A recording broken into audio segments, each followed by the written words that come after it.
Well, I first met Mr. Barker back in about 1975 or 76. At that time, I handled the service for his brother, which had passed away. At that time, he talked to me quite a bit. I didn't know that he was in the theater business. He was telling me about his theater, which I knew where his theater was, and then he talked much about books that he had written about UFOs to that extent. Gray is buried in what they call a Williams Cemetery over on Granny, what used to be Granny's Creek. I don't know whether they still call it that or not, on the hill there. And one of the things that really surprised me about his funeral is that I've been to a lot of funerals, and I've seen a lot of different people in coffins, but I swear I've never seen anything like this. This man had a smile on his face. It was just like a man, like he was searching all his life to try to find something, and he couldn't find it. But yet, in death, he found it. It was like, I can't really describe the feeling. It made a profound impression on me. And that it's like, it was a smile of satisfaction. Like he finally was satisfied with what he did. And I'll never forget that. And then the day was miserable. It was rainy out and cold. And then we went to the gravesite after the services and buried him. But that smile, something about that, I knew that he finally found what he's been looking for all his life. It seemed that he couldn't find it in life, but he seemed to have found it in death.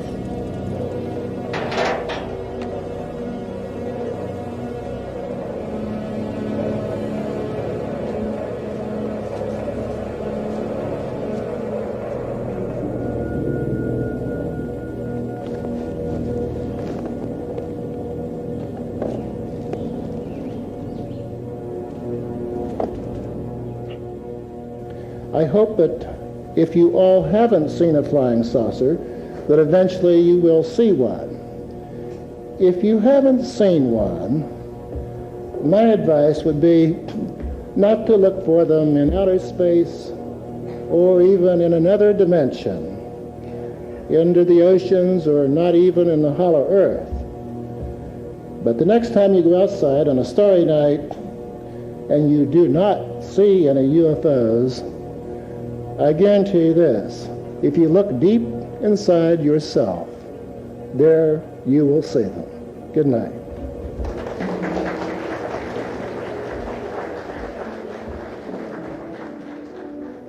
Oh, he was a wonderful old fellow.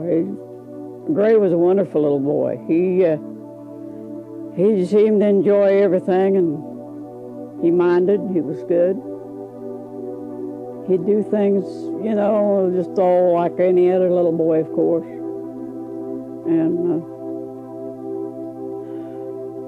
he wanted to go to school. There was a school teacher that taught over there on the creek, and she'd stop and talk to him. And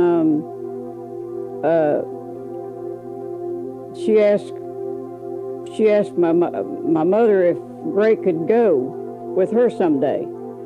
So she let him. He wasn't old enough to go see, but he started before he was. Gray started before he was 6 years old. At school. I met Gray Barker in 1942, that fall when we were both freshmen at Glenville State College.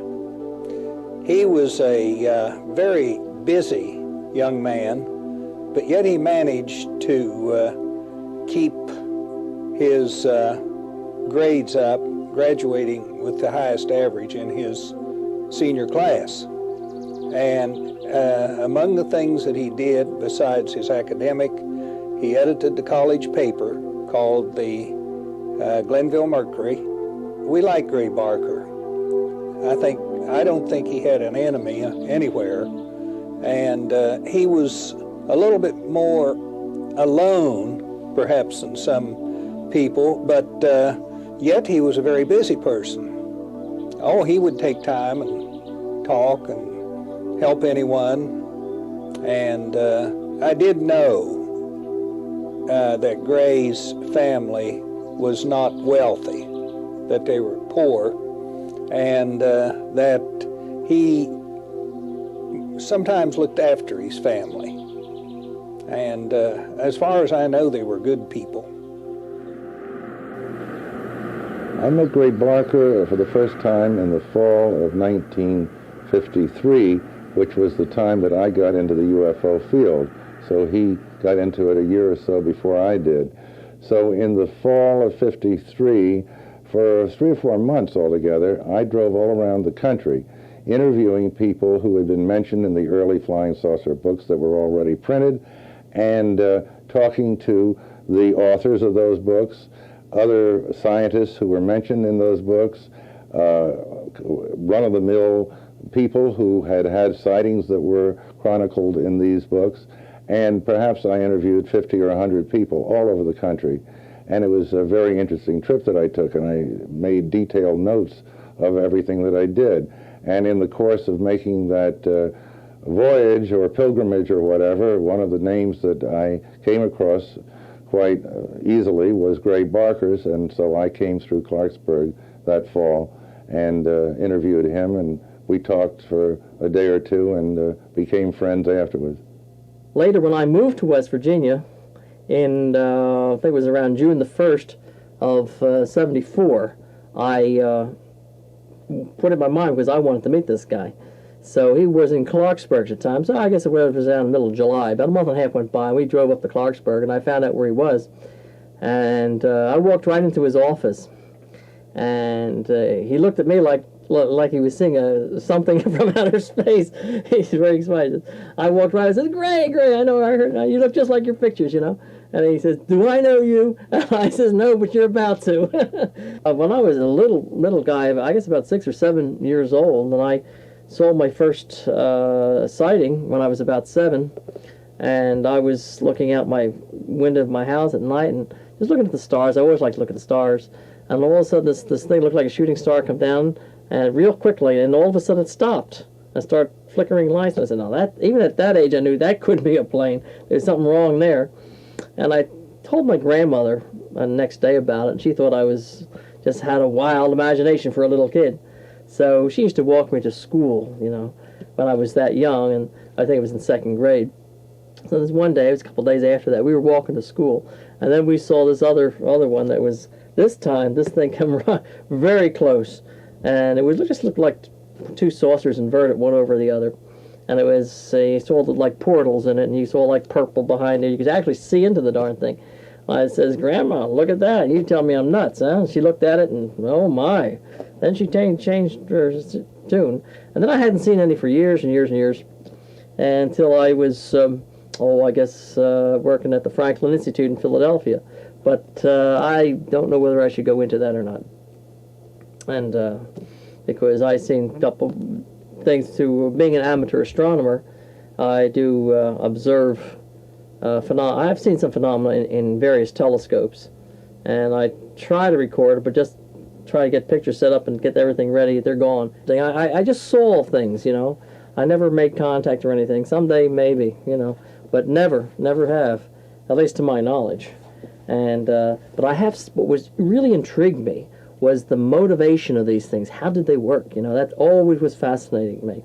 And I did a little research, and I come up with some interesting things. In one book, this is by George Hunt Williamson, The Saucers Speak. He mentions first that there's 4 great primary forces. One is the let's see now, are the static magnetic field, electrostatic field, electromagnetic wave, and a resonating electromagnetic field. Now, I did further research in this and found out if you could take these and put them through tuning condensers, radiate them back through a copper plate, causes an electronic field around your ship, which has a very interesting effect. But it can be very dangerous. You have to be very careful. You do experiment on small models first. And but the mode of operandi always fascinated me. And I do hear rumors that the government is doing quite extensive research in this area. But and then there's this other book, Space, Gravity, and the Flying Saucer. It's a real old, very knowledgeable book. And there's other books I've got, like How to Build a Flying Saucer and so on. Well, in general, Barker did not want to meet his fans in most cases, unless it was somebody that he had some particular interest in. So at his office in Clarksburg, where I went many times, he very deliberately had no name of the firm and no name for him on the door or anywhere else, so that the office could not be identified. And occasionally a fan would show up, and I was there a few times when he would peek through the curtains and see who it was and then simply not answer the door. Well, after he left Clarksburg, I guess it was more for economical reasons, he moved back to his home, and which his sister Blanche and his nephews Jimmy and Joe. Well, okay, when we was kids, we was setting out. We didn't have the front porch we did long years ago. All we had was a small square, like stone stacks my dad built here in front of the house there. And there was a screen door, well, as I remember, and I sat in front of the screen door, and there was something came this direction over towards Flatwoods. This came in this direction like a light bulb in the sky. Well, it's so, we didn't heard about the Braxton County monster until, no, this happened in 1959 or 60, I remember, I vaguely remember, 58, maybe 57, something along in there. And we seen the thing go over and it landed to Flatwoods. And then the 2 days later, everybody went crazy and wild about it, because they said it was less something. They said it was more horrible looking than Frankenstein monster. Of course, Flatwoods monster. That's the thing of it is. This girl seen something up in the woods, and it's odd-shaped shape with red eyes and flashing, and Gray Barker came up and innovating the creature from Braxton County monsters. The night that the apparatus, I'll call it, was over here at Flatwoods, a neighbor woman lived right over here, Bessie DeVoe, said she seen a big fiery ball go over through there and went down next to Frametown, Gasway or somewhere. So they claimed they went down there and they couldn't find nothing, but said they seen the burnt ground, like something had burned up.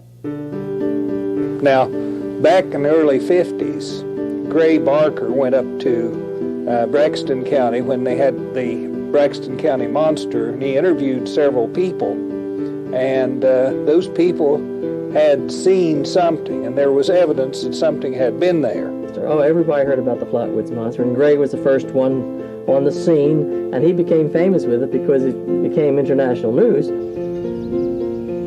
The story of the Flatwoods monster is a unique story that has now spanned 40-some years. It started September the 12th, 1952. as Catherine May told me the story just this fall, when I went down to her home in Sutton, West Virginia, she said that she was in her father's home, the Lemons.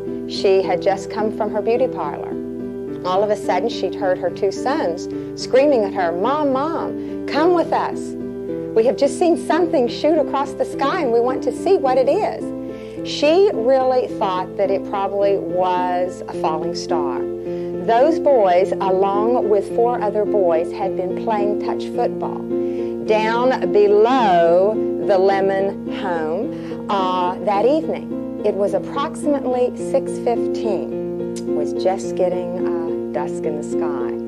And all of a sudden the boys saw something shoot across the sky. They did indeed think that it was a flying object of some sorts, not a flying saucer, because that term really was not legalized then. They just thought it was probably just a falling star. But when they saw it go behind the ridge up beyond their home, they were so shocked that they followed it. But they didn't want to go alone.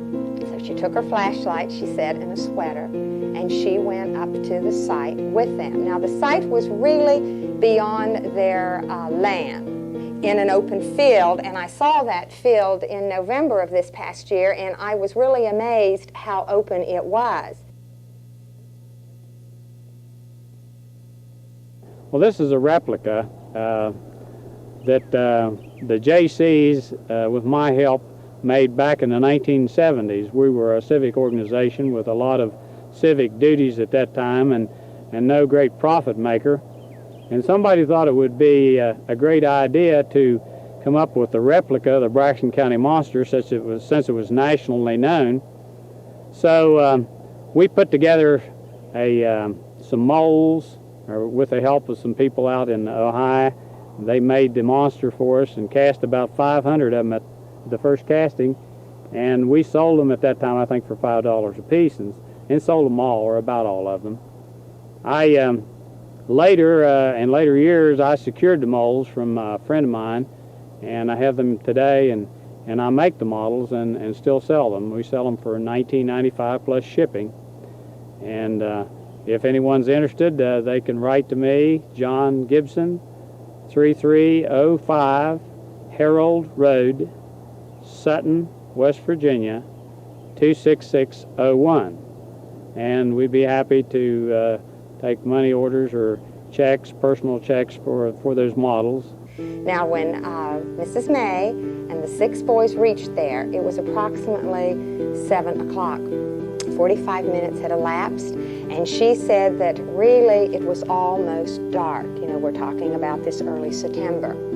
She heard something rustling, but saw a glow in the distance to the right of them, and the glow became bigger and bigger. And when they looked over the side of the hill, it looked as if there were something circular, saucer-like, mind you, but that wasn't coined yet, burning.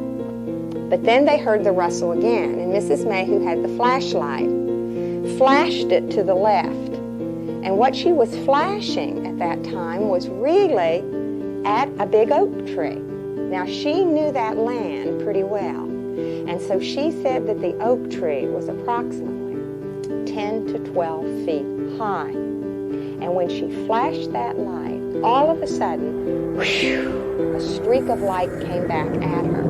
And she saw a Darth Vader figure, although at that time she knew nothing, obviously, of that kind of a creature.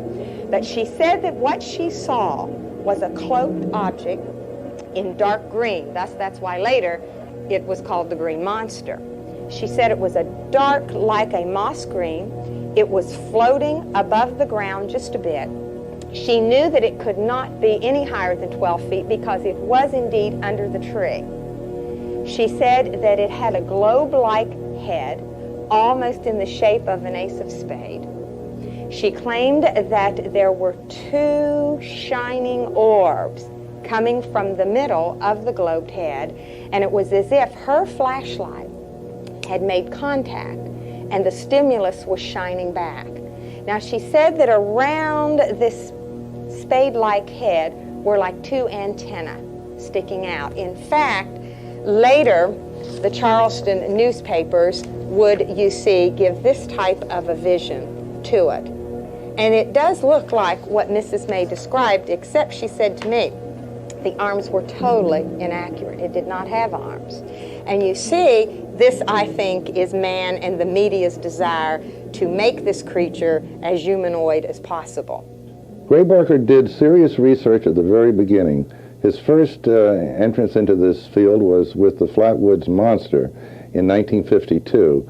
And at that time, he was, I believe, seriously interested. He went down personally to Flatwoods, which was so close to his family home, just a very few miles in the southern part of this state, and he interviewed the people, and I think he did take it seriously. Another man of that era, Ivan Sanderson, who was a naturalist that was interested in all kinds of monster things and UFO things, also was down there about the same time, and one of them wrote an article for Fate magazine about it. And Barker was so impressed that I think that was the point at which he started his magazine called the Saucerian, and that was in 1952. Then came along Albert K. Bender. He had the first international group of UFO buffs, supposedly a couple of hundred people in this country and even over in England and Australia and other parts of the world. And he had a magazine that was quite interesting and came out quarterly and seemed to be making a good impression, at least among these people. Suddenly, after all of the trouble he had gone to, he put in a particular issue in the fall of 1953 the fact that he had been visited by 3 men in dark clothing that either walked in or floated into his room in Bridgeport and told him that he had come too close to the truth about flying saucers and that he must disband his research group. And at that point, he was frightened enough to do so.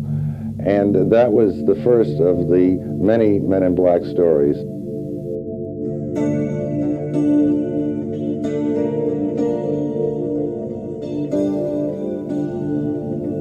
The MIBs, the Men in Black, are supposedly people who visit people who see UFOs. And people aren't quite sure. They think they're from the government, and sometimes they even show them official-looking badges and papers to indicate that they are. And then basically, they try to silence people to keep them quiet. I think this seemed to be more prevalent in the earlier days of the UFOs when people were first starting to talk about what they had seen.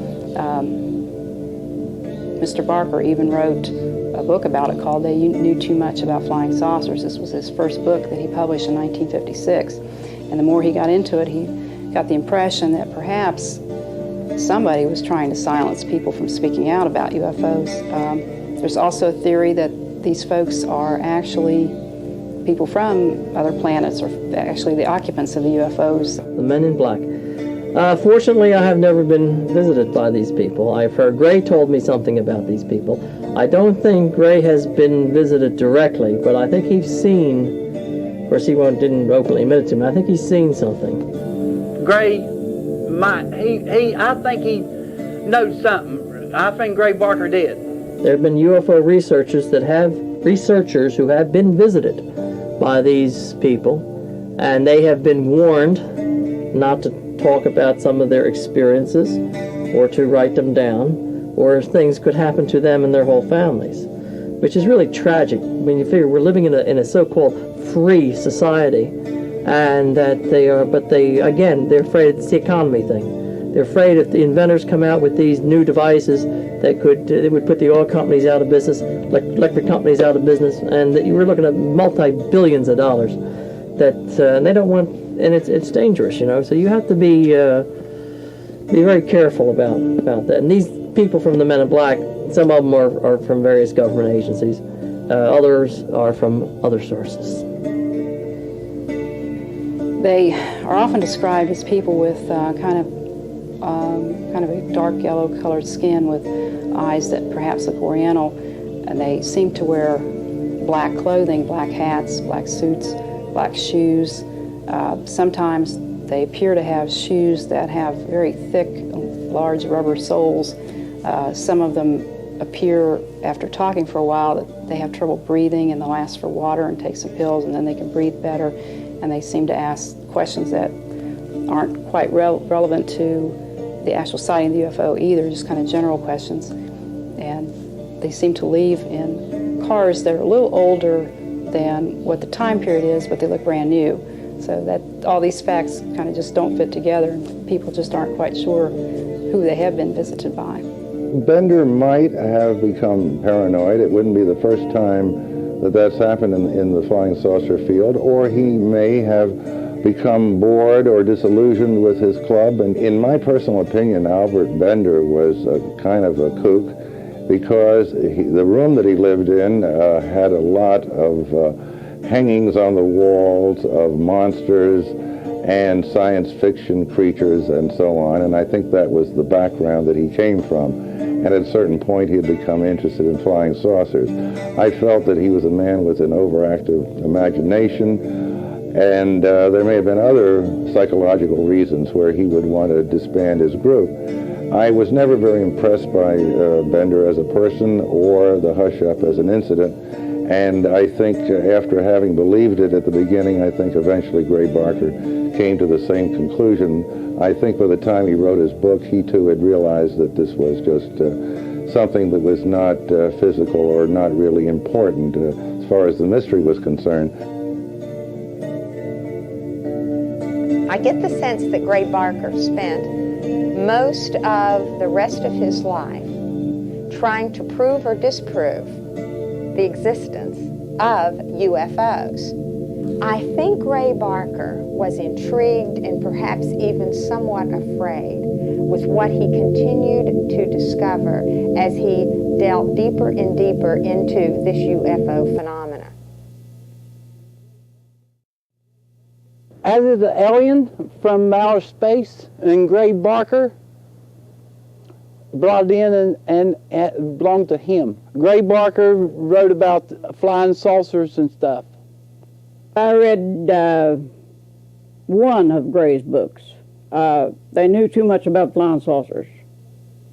I started reading another one, and it wasn't too interesting to me, so I just didn't read it. About the big bird.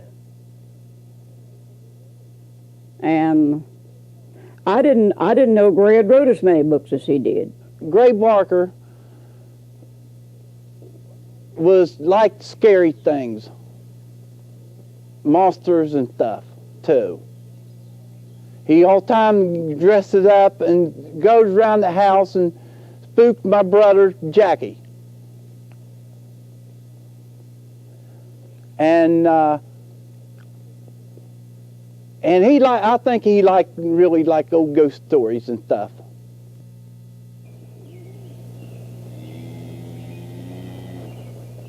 It's Gray dressed up on Halloween.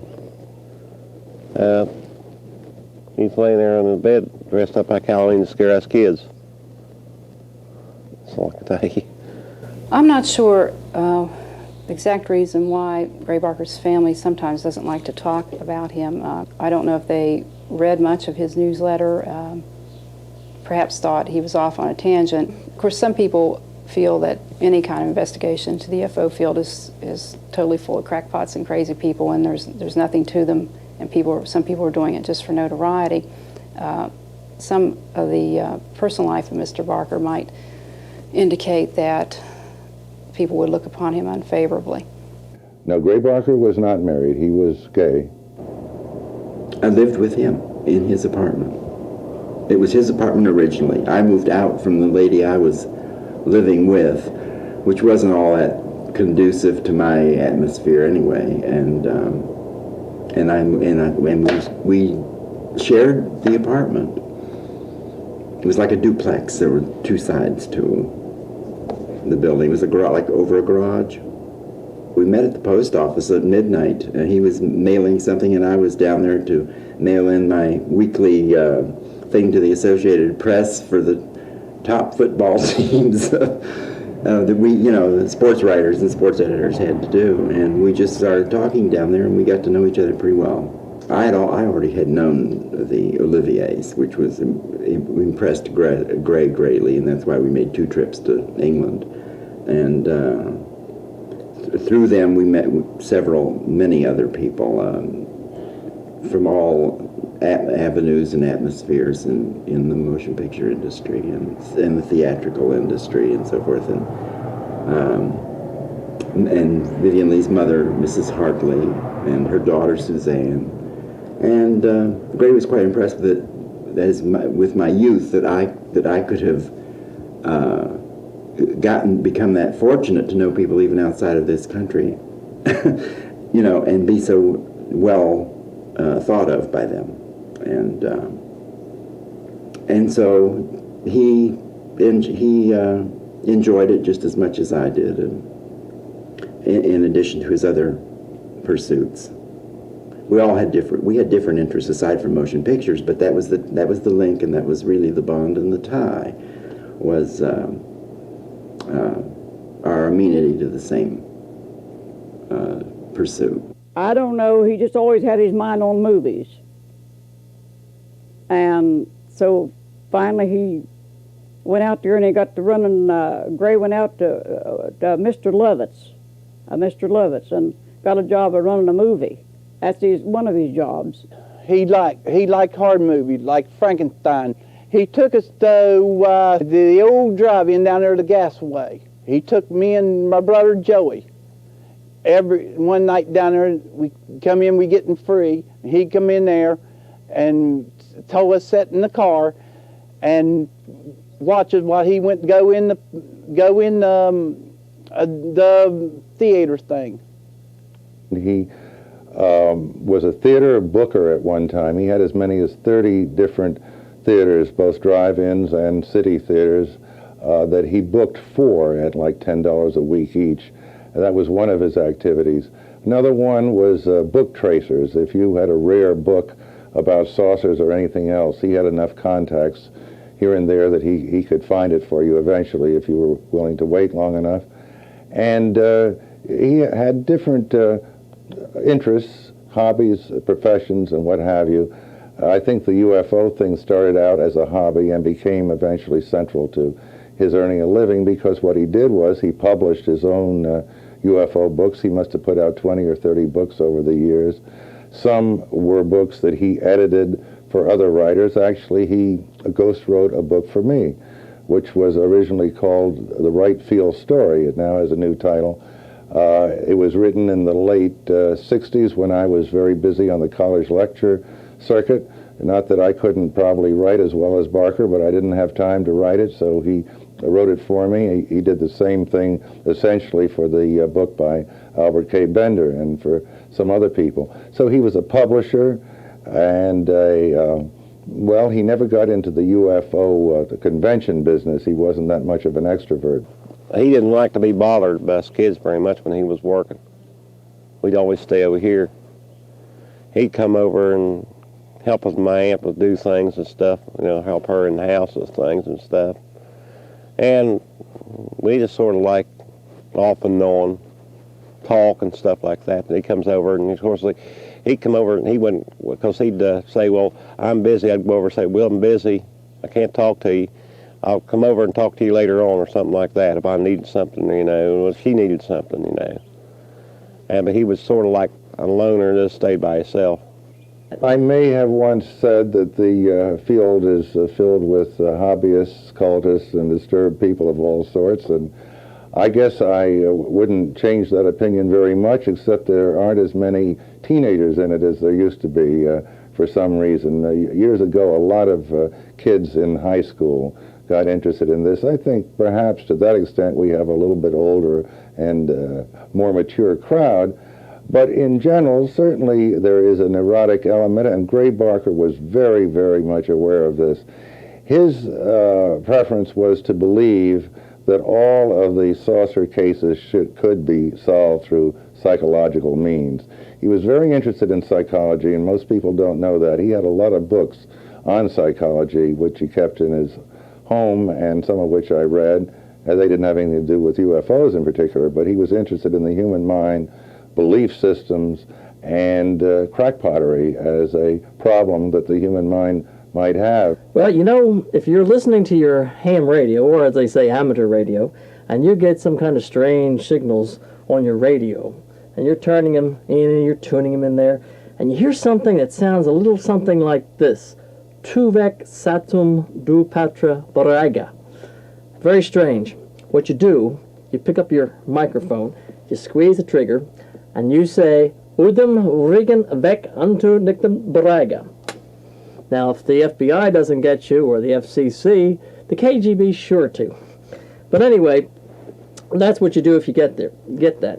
But the weirder a person was, the more interested he seemed to be in that particular person, their personality, what angle or what aspect of the investigation or the theory or mystery that they were interested. Everyone seemed to be interested in a different type of thing, and but it was like everyone having a certain song. No matter anyone writing him, after the first paragraph, they would always get back to the thing they were always writing about in the previous letter, over and over and over again. It was back to the same song, and that's what he would call a crackpot, somebody that could not get off of one particular thing. Of course, I think to some people most of this collection would be considered unusual, but I think the most unusual of the unusual are his correspondence with what he called crackpots. He has about 4 folders of what he called, he just labeled crackpot number 1 and so forth, and these are, I guess, what you consider your really fringe people. They had some really interesting letters they wrote him. One of the interesting letters he had here, he had written to a man who had wrote him from Kansas. This was April 24th, 1959. And the fellow signed his name White Thunder God. And Mr. Barker, of course, wrote the letter back to him, White Thunder God, Garrett, Kansas. Dear White Thunder God, thank you for your interesting letter of April 22nd concerning your trip to Venus and visit there. I should like to hear a more complete description of what you saw there. Would it be possible for me to print this information in my small publication, the Saucerian Bulletin? Also, did they allow you to take any pictures while on Venus? How did you get there? In a spaceship? Would appreciate hearing further from you. Cordially, Gray Barker. He, of course, had the newsletter, the Saucerian Bulletin, and he always took time to answer letters, no matter how strange they were, and he was very polite to these people and kind to them, and he would probably publish the letter, had a letter come back. He also had a little postcard here from Chicago, 1957. I'm not quite sure exactly what she's referring to, but it's Dear Mr. Barker, you can fool some of the people some of the time, but not all the people all the time. Congratulations on joining the Dark Forces. You are smart. If being smart is a liar, Mr. Avis is. I'm not sure who that is. Your character was given a good going over by my Detroit source. I hate a cheap man. You should go out and get a job instead of being a lush. By the way, you are way off the beam on the whole saucer theory. And she signs Madeline. And she says, P.S. I'm from Missouri. Please return my clippings, and I mean all of them. He thought of this as entertainment. He thought of it as drama or theater, and he was trying to please people, to entertain them and give them what he thought they wanted. If they were kooks, which he probably thought they were, then he gave them kooky material, but he did not believe it himself. And that was the level on which he operated. And a lot of people have thought less of me because I've said that to them, and sometimes in print, and they think I'm putting him down, but it just happens to be the truth. He did not believe in UFOs as an objective entity. He believed in them, as I say, with a sense of wonderment, which really pleased him, and his best wishes were to please his audience. I talked to Gray Barker's sister Blanche once to find out more information about Gray Barker the man, and I asked her if he had seen any flying saucers or if he had told her that he had seen a UFO, and she said, I don't think Gray really believed in them, just to be truthful with you. He told me, he said, there's good money in that. He told me, I asked him one day, and he grinned. He said, Blanche, he said he'd like to see one. He said, that's one thing I'd like to see, Gray said. He said he'd like to see a flying saucer, but he never did. Okay, this is a film I bought from Gray Barker, showing this is the Lost Creek saucer sighting, very famous film. where these guys were out there filming, and they caught this UFO right in Lost Creek area. And this one is about 33 to 35 feet in diameter, and it's hovering above the road there. There's one guy is scared, is running away, and the other one just died to film it. This thing shows an antenna down here, and this ball cage, these are tuning condensers, and as this thing moves, it changes around its condensers to change speed, direction, altitude, or just plain hovering. They just sit there. And right now it's just hovering there. But it works on like electromagnetic force fields. There's a grid, electronic grid around the Earth, and this tunes into that, and they can utilize this power grid in order to hover or to change direction. Basically, the way it hovers and it tunes in those tuning condensers the electromagnetic field, okay? And it can cause it to hover, to move, depending on how they have those things turned, you see. And well, back in the 1960s, Gray Barker and I came out here to Lost Creek, very close to where we're standing now, and we had a fishing pole similar to this and a flying saucer a little bit bigger. And we were driving at that time. I was doing the driving. Barker was in the seat next to me with the movie camera, and another fellow that we knew was on the hood of the car with the fishing pole and the saucer, and we took some pictures of it. Well, once we developed the film, we sold it, and I used it in my college lectures for about 10 years. It was quite convincing to a number of people. And this other one, you can see the active field around the outer edge of the craft. And here's up some lights around the ball cage up in there, which is actually a tuning condenser, you know. Well, Gray Barker told everybody that this kid who was involved with us in making the thing had come to him with this story, and he was walking along the highway and saw this thing come down at him.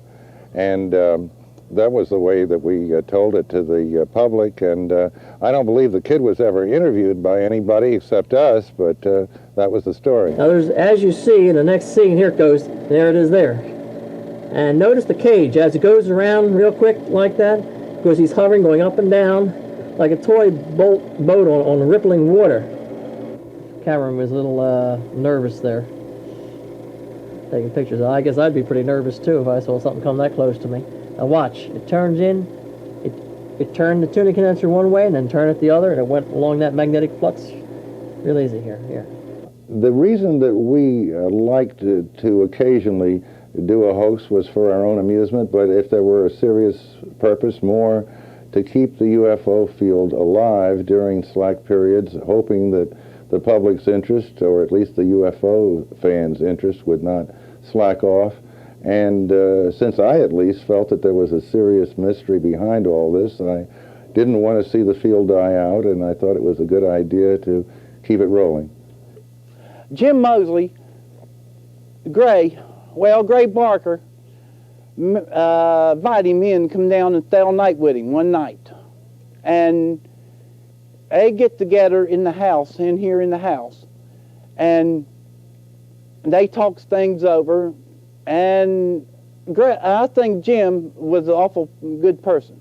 Jim Mosley, a good friend of Gray Barker's, who also had a newsletter, got with Gray, and they decided to, kind of on a lark, perpetuate a hoax.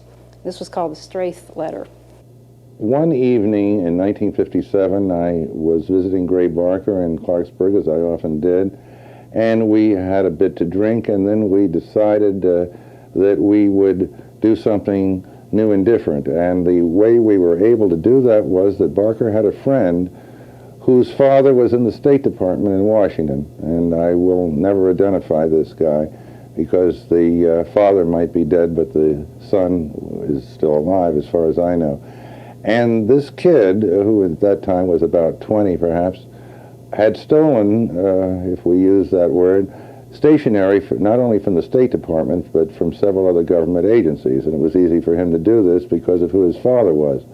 And to make a long story short, using that stationery, we wrote a number of letters, not just the Straith letter, but the one that became the most famous was the one allegedly written by R.E. Straith of the Cultural Affairs Division, or committee, some such thing, of the State Department. And it was a letter to George Adamski, who was a leading contactee of that era, in effect saying that the State Department backed up his claims. And it was a totally bogus letter, but it was mailed to Adamski, and when he received it, he must have realized how bogus it was, but he was delighted to receive it, and he used it after that to bolster his claims, as we hoped that he would. The FBI and other such agencies got wind of this. On at least one occasion, they visited Adamski and told him to cut it out, that this was a bogus letter. He mustn't use it anymore, and that he took to be a persecution, of course, and then he used it more than ever.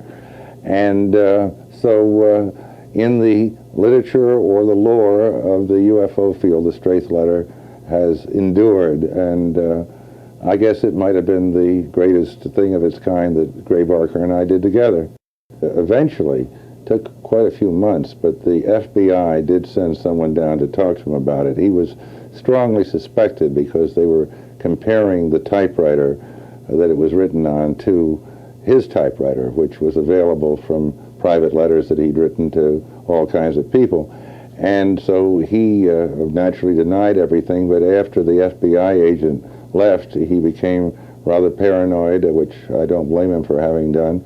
And he took that typewriter that he'd written it on and chopped it into pieces and put it in a wall, as I understand it, somewhere around Clarksburg. He wouldn't tell me where it was. That was one of the times he just cut me out of the loop. He didn't want me to know, and to this day, no one knows where it is, but somewhere there is a cement wall in the Clarksburg area with pieces of a typewriter in it. Gray was on TV. He was on Channel 5 on here. I've seen him on TV. Gray Barker been on TV. He had different channels like Channel 3 or Channel 4 on MTV. I mean, not MTV. I mean TM Magazine. He was on that. Well, he always had a camera with him, and he was always willing and looking for something to film. And he filmed a lot of West Virginia, and he filmed a lot of night and scenery. He was very particular on scenery and elderly people. He loved to take pictures of the elderly. He said they told stories in themselves, and I believe that. And sometimes we would even dress up as elderly people and take pictures of each other in the humorous vein, you know.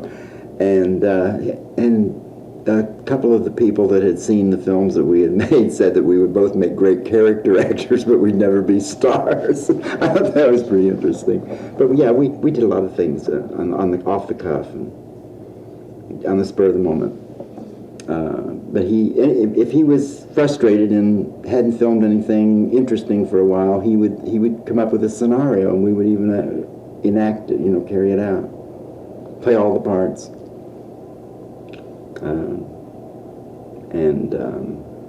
I directed all the pageants, the beauty pageants. I sang all the Miss America songs. There she is, Miss America. I could sing a cappella, which a lot of people can't really do and hold an audience interest. And the Robinson Grand Theater was one place they were held. Nutter Fort Park, outdoors, indoors, whatever. We ran all those contests, and Gray would be there with the camera and taking the pictures of the pretty girls.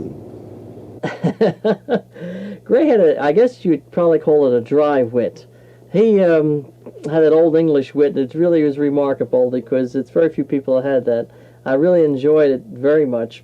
I'll give you, for instance, that one time we were packing my old van. We were going to go to, I think this was the 1984 UFO convention, and his nephew had a big box of something. It was heavy, you know. They were packing the car, and all of a sudden, just get to the car, and it slips out of his fingers and crash all over the street. And oozing out of this bottom of this carton was beer coming out all over the place. And Gray looked at me and went back and he says, "Whoops, we dropped the orange juice." So I said, "Oh my." He would go to a few saucer conventions, but he really didn't like the idea of leaving West Virginia, the difficulty of travel, whatever it might have been to him, and he would start to drink excessively, even for him, during these trips, and he simply didn't enjoy it. We went up to Cleveland, both in 82 and 84. 82 was my first time. And that was more like a party than it was a convention. I was very unhappy about some of the people up there. I won't mention any names or anything, but it didn't seem like hard research. And unity, one thing you have to have in this field, and if you're going to work with other researchers, you have to be unified. And you have to be able to work together for the common good of all. But the controversy, so much controversy and name calling and all this is no place in the UFO field. People has to work together, and this is what it takes. And when they learn to work together instead of fighting each other, a lot more can be accomplished. You know. Frankly, I've never seen anything like them. I mean, the weird signs and everything everywhere, and pictures of this and that, and somebody's hope, somebody's dream up on the wall, and people flying around, going from one person, what they call the celebrity, to another of that particular genre of the outer space business, and I was more or less the ones I attended, like a third thumb or something like that. I was, no one even gave me a second look, because I had nothing to do with flying. Once they knew that I had nothing really to do with flying saucers, that I was just there as a person accompanying Gray, or no, I might as well not have even been there as far as that goes, because I didn't follow into any aspect of their interest, other than being from Clarksburg, West Virginia. Clarksburg was a pretty thriving place through really, since it got established. It was one of the first towns to be set up west of the Alleghenies after the settlers started moving from the main area of Virginia. Of course, we were still part of Virginia until 1863 in the Civil War. Clarksburg, the main industry of Clarksburg was glass factories. There was very many glass factories. Times were good. The place was booming. People had good salaries. It was kind of a happy place to be, and people were able to kind of enjoy life, have the material things you would want, cars and so forth. Then I think basically the recession hit, starting with the Reagan years, 1980. Hit here about 1981. I think it was hard for people to get loans to continue businesses, and West Virginia was hit hard by the recession and Reaganomics. And as time went on, it was harder and harder. I would say rugged individualism is the basic trend of West Virginians, and it's kind of a live and let live kind of place. It's hard for people, I think, to get to know you, but once they do and they accept you, then they will stand behind you and kind of be your friend for life, so to speak. And it's more or less, you mind your business, I'll mind my business, and we'll get along fine. As far as his life career is concerned, I think that he was afraid to leave West Virginia and try his luck in a place like Hollywood or New York. As his friend, I told him a number of times that he was certainly talented enough to go to New York and get into the so-called big time of writing or producing or whatever type of career he might have wanted to pursue, but he simply wouldn't think of it, and he never did it. So he stayed in or near Clarksburg, doing on his particularly small scale, you might say, the same kind of thing he might have done better on a larger scale somewhere else. I think some of the reason, if there are people visiting us from other planets or whatever, is the rural area. West Virginia is a very rural area, and you can go for miles without seeing any homes or any buildings or factories or anything.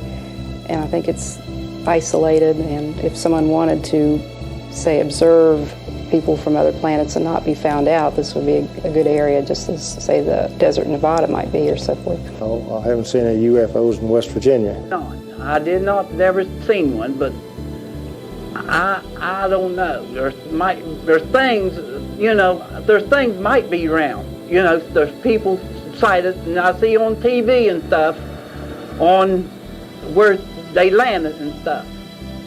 Okay, there's certain information that cannot really be talked in public or in the movies or whatever, because there's been others who have made inventions and did things that were, how shall I say this delicately, they either were bought off or they were hushed up or they just disappeared one way or another, because they are very powerful financial interest in this country.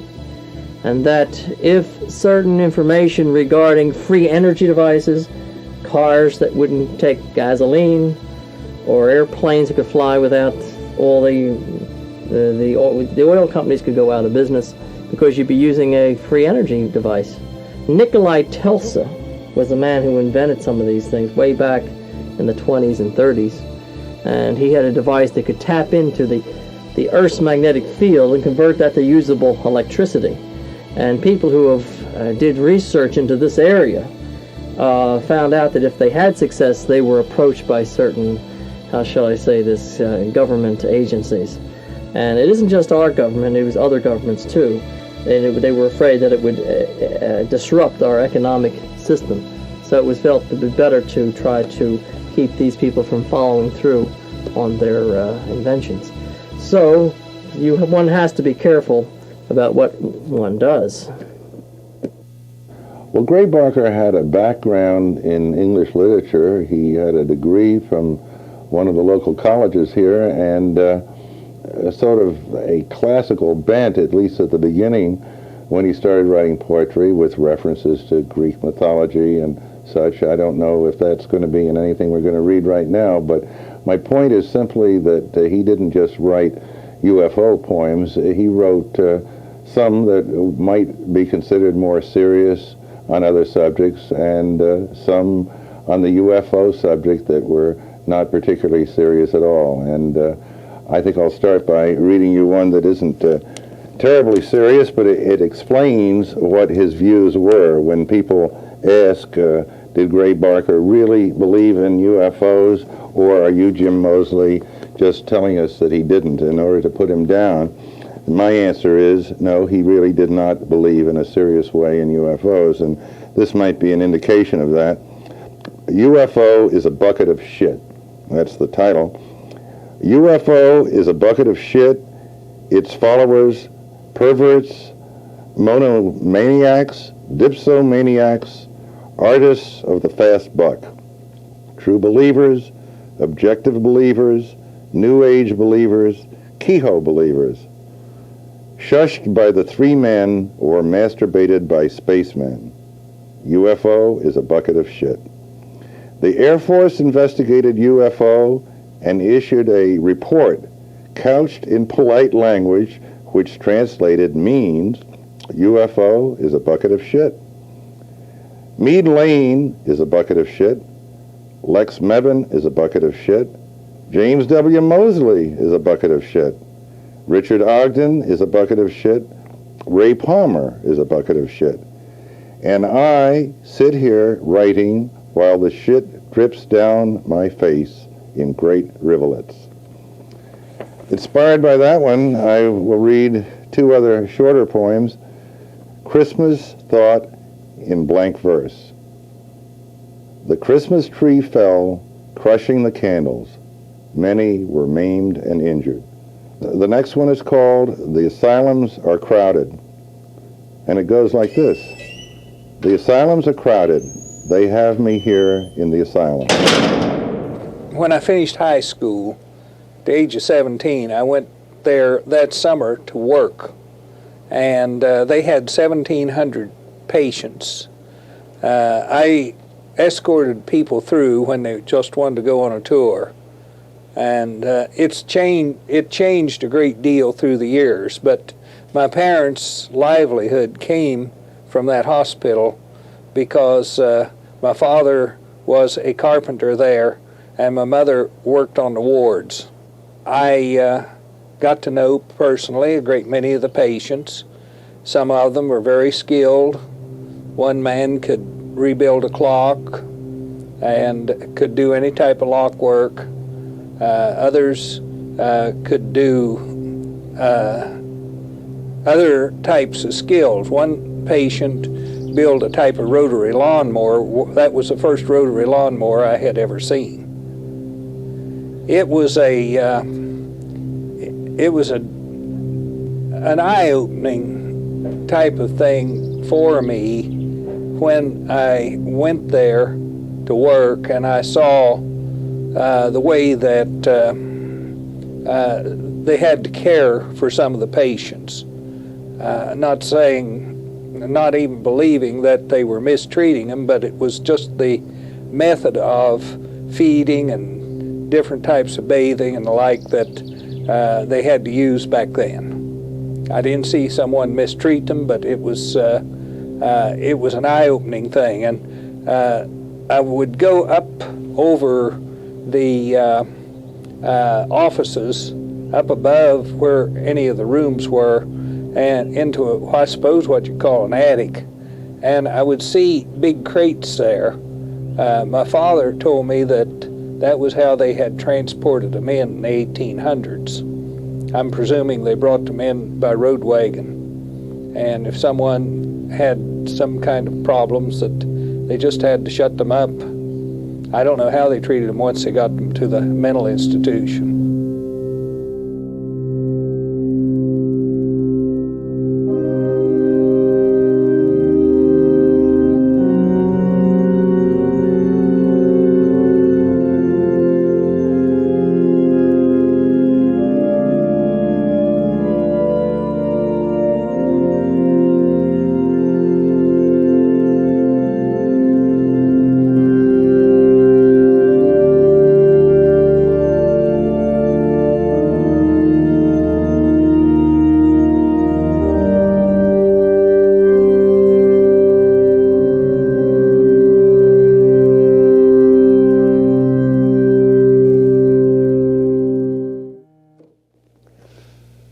I'm sitting in the Weston Hospital, which was started in 1853 and called the Lunatic Asylum north of the Alleghenies by the state of Virginia when we were still a part of Virginia. This facility has been used as a hospital for people with mental illness since 1853. This building is made of hand-cut stone. It is the largest hand-cut stone building in North America. It was at one time a totally self-sufficient community and housed over 2,000 people with mental health problems. And the staff of the hospital was like a little closed community. But this room that we're in was the auditorium, was used as a ballroom and a prom room for the community for several years. The hospital, in the early days of mental health, people didn't really know much about it. And although when this building was built, it was a state-of-the-art mental health facility, and there are windows in every room, the thought was that people needed sunlight. It would help them with their problems. I met Gray Barker, I can remember at least one time in the grocery store at Nutter Fort. It was right after we had gotten our most exciting inquiry about Gray, and that was a postcard from the Outer Siberian School of Psychiatric Medicine. It was written in Russian and English, and it started out, "Dear Dr. Sirs." Well, the staff and I thought that was really exciting to get a postcard from Russia, and they wanted a complete bibliography of Gray's works. And so I kept the postcard for the collection. I had started by then to keep the mail and correspondence and all of his works. I met him, he was just ahead of me in the grocery store, and I chased him with my grocery cart to tell him that I had gotten the letter, that we'd gotten the letter from the Outer Siberian School of Psychiatric Medicine. And I made a photocopy of the postcard and gave that to him, and he took care of answering it. Sometimes people would come by in person, and sometimes people would call on the phone. But one gentleman I remember one summer came through and he said, "Where can I find Gray Barker?" And I said, "Well, here's his address and here's his phone number." And he said, "Well, I'm of the Middle Earth theory belief," and he said, "I spend all my summers traveling around the country looking for people who believe in the Middle Earth theory, and every time I find one, they're crazy as hell." And he said, "I just wanted to see if Mr. Barker was the same way." I think a lot of people don't know about Gray Barker because the average citizen, at least in our area, is just maybe not that interested, or still thinks that UFOs are something entirely made up, something only weird people think about or are interested in, or if you've seen one, it's probably not an unidentified flying craft. It's probably something that can be explained, such as an airplane. I think it's just a lack of interest, mainly. In the early 60s, at some time, he had committed a social indiscretion, and I always thought it was strange that the library had so many inquiries from around the world, but the local community never talked about him. Don McCulty was a friend of Gray Barker. He was involved in the problem that had happened with the community. Technically, I don't even remember. I have no knowledge of it, but I believe it was something like these wayward, vagrant children that had run away from home and so forth had made charges of conspiracy and delinquency of minors or something like that. And I believe there was a sodomy charge. But how do you defend something like that when everybody is even looking at? I mean, it's all, a charge like that is like an automatic guilt. How do you defend something like that?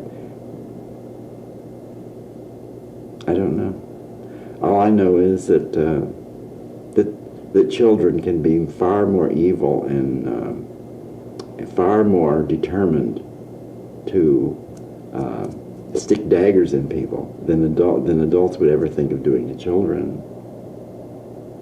And other than these weird cases that you read about murders and stuff like that, of these other cases, you know, like the Gacy case, and then there was a case of the guy that was eating his victims and horrible things like that. No, neither Gray nor I had any intent to do any injury or harm to anyone, and why we would be picked out or singled out for something like that, I don't know. We didn't even know anything about it until we were apprised that when all the wheels were turning, and we didn't have very much time for preparation or anything. If you'll check the dates, you'll see that I'm right. We've always had traditional legends here, Indian legends, explanations, but today now we're finding the vanishing hitchhiker legend is becoming quite a phenomenon here, as it is in every state, incidentally. Every state in America has its hitchhiking stories. Our vanishing hitchhiking story here in West Virginia is unique. Many of them have been sighted on the Turnpike, of all places, on the Charleston Turnpike. And what I love about this legend so much is that as time changes, the dress and the vogue of the hitchhiker changes. For instance, in the 50s, he was dressed more in a type of a farm fatigue. In the 60s and 70s, he looked more like a Vietnam veteran. It's always the same. He is hitching. Someone gives him a ride. When he is picked up, he disappears right in the car, or he disappears right when he gets to the destination. But here in the hills, folklore has called that more of a ghostly legend, but it is an urban legend. Now, besides that, there's the hook story. Many a teenage couple is fearful of this story of going out to a deserted area among our hills, parking perhaps, but all of a sudden hearing, then be careful, from the state penitentiary has escaped a strange and dangerous person. Get out of deserted areas. And so usually the young man, as he gets out of the deserted area, hears a strange noise. When he takes his girl home, he finds that the hook is attached to the car door. Or there's another variant of it in which he goes out with her to a deserted area. When they go to leave, He has no gasoline. He tells her to stay in the car while he goes and gets gasoline. He tells her, stay in the car, this is a deserted area. She waits and waits. He never returns. She waits and waits and waits. Finally, night turns into dawn. She hears the voice of an authority. This is the police. Please step out of the car. Do not look back. Well, she looks back, obviously, just like Ruth did in the Bible. And what does she see? She sees her boyfriend hanging from the tree above the car. His bloody hand is going up and down the vinyl top, because now our cars have vinyl tops. That was the scraping sound she had heard all night. The hook, bang, is right in the back of his neck. So these variants are phenomena. It really is a lesson. Do not go out parking, or if you do, be careful of hooks. Well, the most famous author who lived in Clarksburg, I'm sure, was Davis Grubb. Davis Grubb wrote a book called Night of the Hunter in the 50s, which was made into a film and won the Academy Award in 57, I believe. And Dave based that story on the Harry Powers murder case that had happened in the early 30s in Clarksburg. Harry Powers was from Quietdale, which is just outside of Clarksburg, and he allegedly murdered 2 women that he got as mail order brides. I say allegedly because he never had a fair trial. Today, the whole judgment would be thrown out because he should have been moved from Clarksburg for the trial. People were so sure he was guilty because the newspapers were just selling tons of newspapers about this Bluebeard of Quietdale. And it was always my theory that everyone in Harrison County had a Harry Powers story, from the poorest to the richest. One of the wealthier families told me that her father was a doctor, and when they were going to dig up the bodies at where he had buried them under the barn out at Quietdale, her father asked her if she wanted to go, and she said yes, she did. And her mother said that she did not want to go, the mother. So she said they had been eating Maine lobster for dinner that evening, and when she got out there, she thought the smell reminded her of Maine lobster, and she never ate it again. But there were all kinds of stories like that. One lady told me that she had the knife that the police used to cut off Harry Powers' penis when they had him in jail. And then someone else who told me it was a coroner after he was hanged that they hadn't cut off his penis, so that was just a story. But I really believe that the police beat a confession out of him, and so as I say, I was the only person I know of in Clarksburg who said, well, he's allegedly guilty because it was never proven. West Virginia has a variety of legends. The urban legend is just now becoming a phenomena. We find in West Virginia circumstances that are rich and conducive to legend. Our Apache Valley fog, the strange climate in which you will see fog oozing out of the valleys, coming down from the mountains. You can, if you use your imagination, surmise that perhaps there is a creature or a character involved in that fog. We have this geographical sighting here that's very broken. Because of that, there are shadows. So I'm trying to indicate that we have an atmosphere, a topography that sets up legend. The curse of Chief Cornstalk occurred, I believe, in the late 1700s. Chief Cornstalk lived in the area around Point Pleasant, West Virginia, on the Ohio River, where, again, the Mothman was sighted about late or in the 1970s.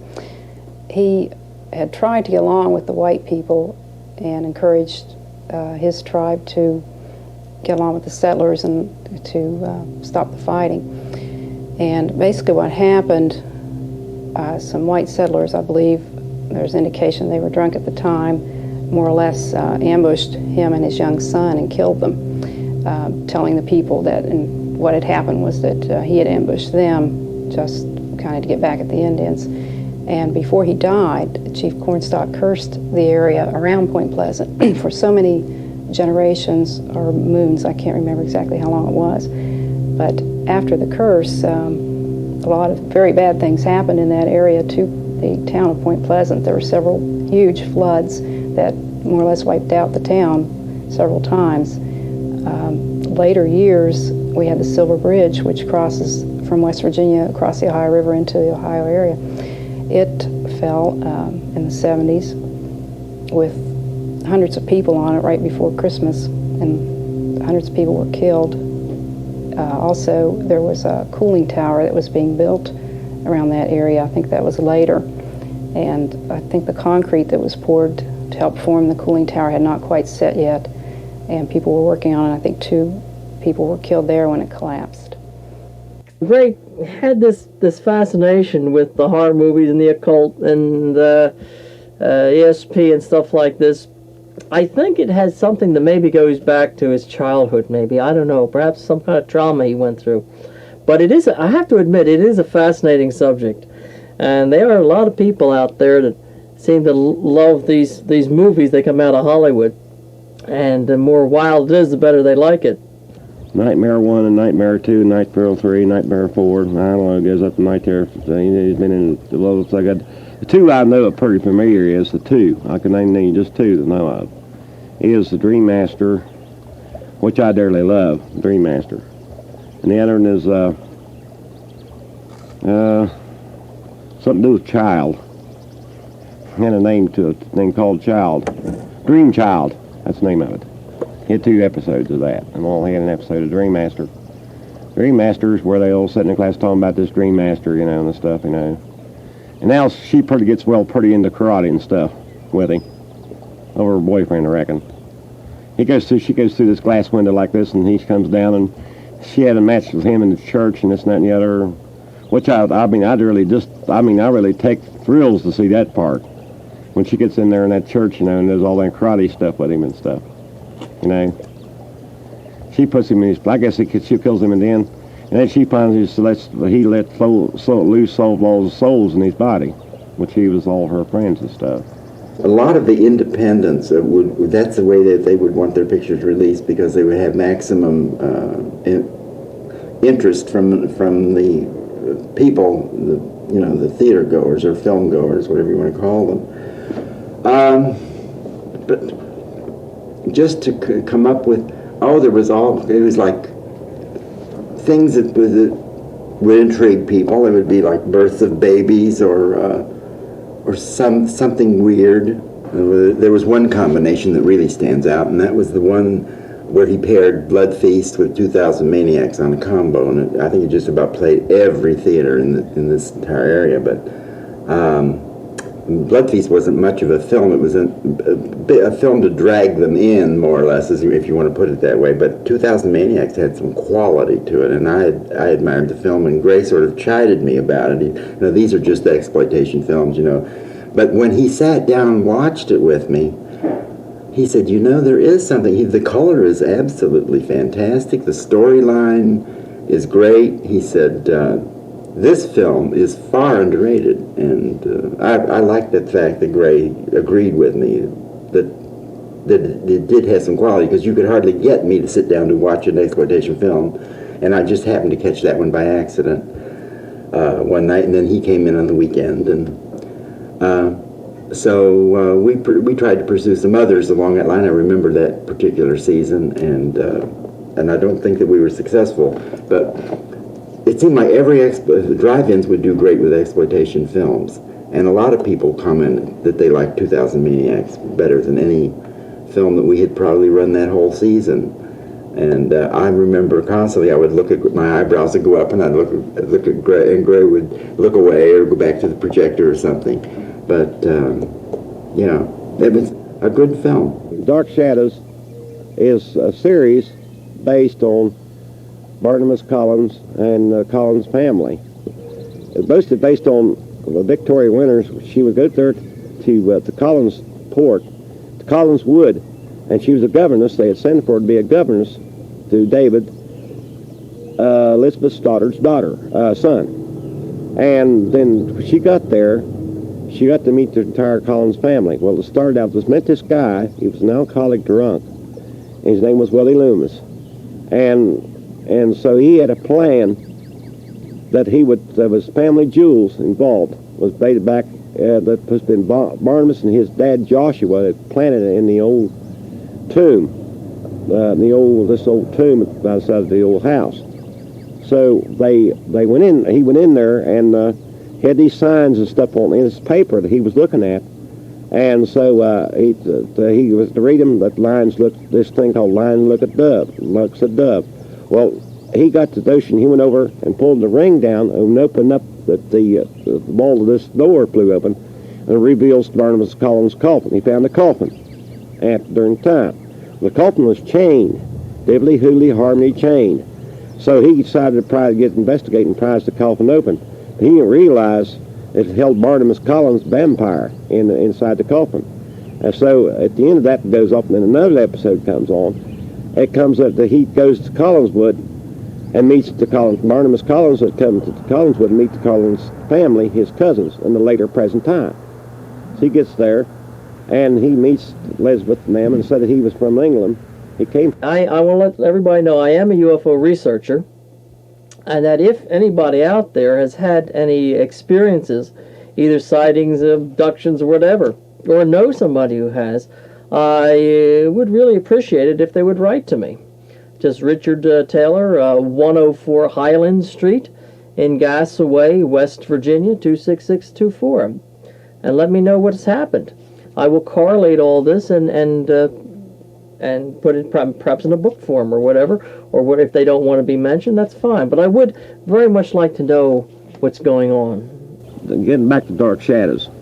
Well, it started out about the story of the way Dark Shadows started was there was this girl, she was 27 years old. She went to Maine, Collinsport, Maine. And there she met there to be a governess for the Collins family for their son named David. And I think that all the information that the FBI, the CIA, and whatever other organization there is that has on UFOs should be made public. Total honesty, right up front. No beating around the bush, no blacking out lines, and all this stuff. Whatever they have, let the public know about it. I tell you this, if they did, the public would have a lot more respect for these bureaucrats and politicians than they have now. Now, if some brave and hardy souls that's in the government would come out and release some of this information that is, I personally feel, that needs to be released, and let the truth be known. Full truth on like the Roswell incidents, Hangar 18, and so on and so forth. The Bermuda Triangle stuff they have, and for the Philadelphia experiment, and on and on and on. It just goes on. And let the public know. Beyond, they're not going to panic. It's not like this fear they had back in the 50s. Oh, they know about other worlds and these other peoples and the Greys and all this. Oh, they'd have mass panic. That's a bunch of BS. People are more mature now, and they can. We're in the space age, and I think they can handle it. I know I can. He told me he wouldn't be back. Ray told me he wouldn't be back. I don't know whether I had to call a lady to take him, and so I went there at the door. We went out this way, and I went there at the door, and she led him outside, took him out. This lady that took him, and I never will forget it. On his deathbed, I called him from Key West about a week before he died, and it was a very sad thing for me to realize that he seemed to realize quite clearly that he was dying. He was having trouble with oxygen that they were giving him, that he needed more oxygen, or thought he did, and my lady friend who was with me when this phone call came in realized that if they gave him more oxygen under those particular conditions, it would kill him, and I told him that on the phone. And then came up the question of something, I don't remember the lead-in, but he said, oh yes, I'm prepared to meet my Maker, Jesus Christ, and something to that effect. And I said, well, Gray, I never knew that you were religious. He said, oh yes. He said, oh yes, I'm very religious. I said, all right. I said, you know, go on from there, and whatever the rest of the conversation was, that was our last one, because a day or two after that he went into intensive care. He was having failure of the kidneys and various organs, and he never came out of intensive care, and so that was our last conversation. I sensed that I should contact him. We hadn't talked in about 2 years on the telephone. So I called him, and I talked to him. And I don't know why, but it was sort of like trying to give someone a feeling of betterment and building them up and so forth. And he just almost was inaudible to start with, and then he cleared his voice and talked a little bit plainer, but then I could hear the emotion. There was like a sadness there, and I just did the best that I could. I guess we must have talked for about a half an hour. And after I hung up, I lingered over the conversation for a long time, and wondering if there was really any seriousness to it. And then it just sort of passed out of mind. And as a matter of fact, when he died, I didn't even hear about it till a week later. I believe I read it in the paper about Gray's death. I didn't, there was no one that called me personally. Of course, I didn't know his family that well. And I knew that he had retired, that he was up home where he'd grown up, and I really didn't know the extent of his illness. It was very strange, his death, as far when Gray Barker died. He was in the hospital. I visited him in the hospital. He was released from the hospital. I think he had a liver problem or something. I'm not sure what.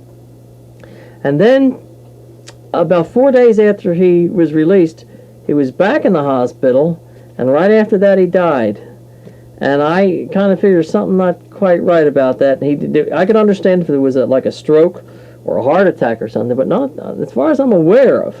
Neither of that has happened. So it seemed to be a little odd or something that the way he died. I kind of question it. There seems to be a lot of unanswered questions. Cigarette smoking and alcohol combined that Gray died with. I think Gray Barker died of AIDS. I think in those days it was not diagnosed as easily as it is today.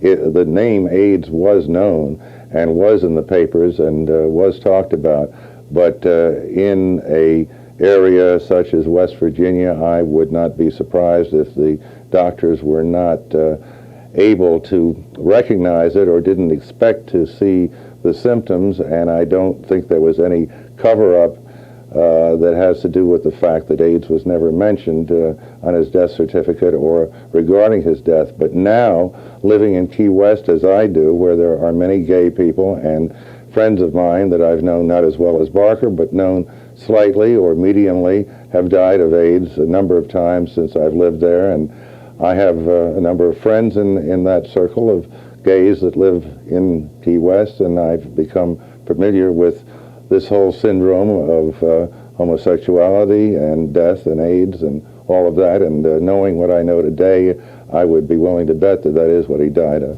Mr. Barker died in 1984, and in 1986, Ms. Moore, who was interested in West Virginia authors, especially local Clarksburg authors, made arrangements to purchase the collection. I believe she had it evaluated by an expert from Western University, and the price, I think, was about $2,000 the collection was purchased for. Gray Barker's collection of writings was left in limbo because of the fact I don't think he had a will, and eventually they were turned over to the Clarksburg Library together with his personal correspondence, his library of books, which included subjects other than UFOs, and that's where they are today, and they can be seen by the public. I think people who come to the library to look at the Gray Barker room are mainly interested, of course, in the UFO phenomena, to gather information. What information does he have? It's just a treasure trove. Mainly its emphasis is from the early years. He was very interested in it in the early 50s. So we have information from the 50s on. I've noticed when I worked here, some of the people were just average folks that were curious. Also, he has lots of information about different paranormal topics. And I think some of the people were pretty intense. They traveled great distances to get here. They came from other states. They would call ahead to make appointments and make sure everybody was here while they were here doing their research. Some of them had particular topics in mind that they wanted to see what information Gray Barker had. And most of the ones that did come for particular topics found information that they did not have anywhere else. So it was good for them, and it's good for any researcher. Gray Barker is pretty well forgotten by most of the UFO field by now because of the amount of time that's gone by, but also more so because the more serious people in the field did understand that he was an entertainer or a money grubber or whatever they might want to call him. And he catered to the New Age element, to the contactee believers, that was the people that believed that other people had been actually physically contacted by UFOs, or the people that thought they or others had Ouija board messages or automatic writing messages or whatever kind of messages from space entities. And this was not nuts and bolts science. The more serious people in the field who thought they were scientific, although really they weren't all that much more scientific in my opinion, but they had the delusion that they were doing it more correctly, and they were not impressed by any of Barker's books or his methods or the kind of people he sold his material to, and so they sneered at him, so to speak, and put him down. But I think he was really the father of a lot of it, whereas people would, I don't know if you're familiar with the Allendale letters, I think they're called, and people wrote to him and expressed their feelings of what has happened. He got enough information, and then he published the information, and it became known. Now, Gray Barker was. He did. He tried. He was the innovations of you flying saucers. Probably the only genius I've ever really known. A caring man. That's, if I had to put anything on anybody's tombstone, I think that's probably what I would say. He cared enough to be the very best that he could be with everyone. Gray Barker was a true friend of mine, as he was of the people around Glenville State. And he was never in any kind of difficulty. He was respected by students and faculty alike. And Gray Barker was, he liked sort of things, and Gray Barker was, he's the best uncle I had. It's just that we miss him, and I can't understand why he was took away from us. I can't understand that. He was only 59 years old.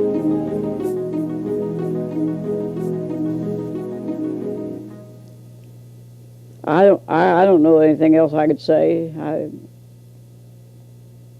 I just know we all loved him and we miss him. I hope some of these days we'll meet up with him.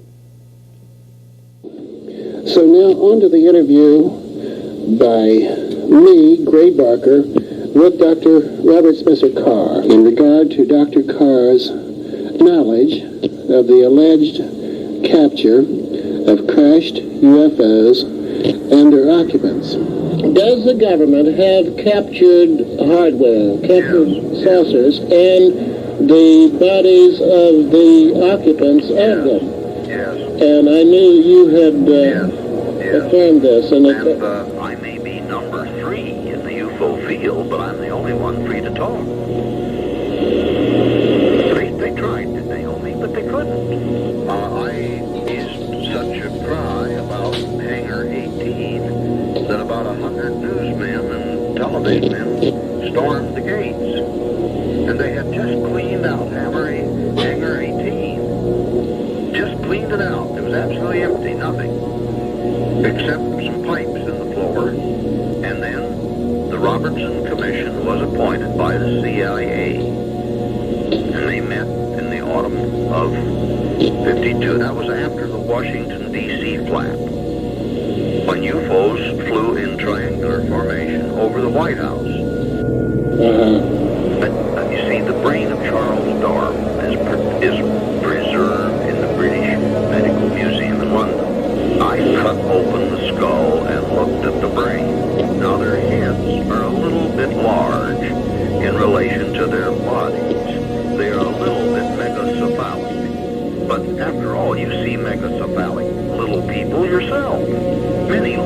people have heads that are a little too big.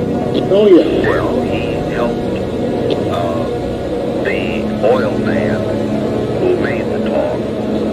He is the one who told the oil man all about it.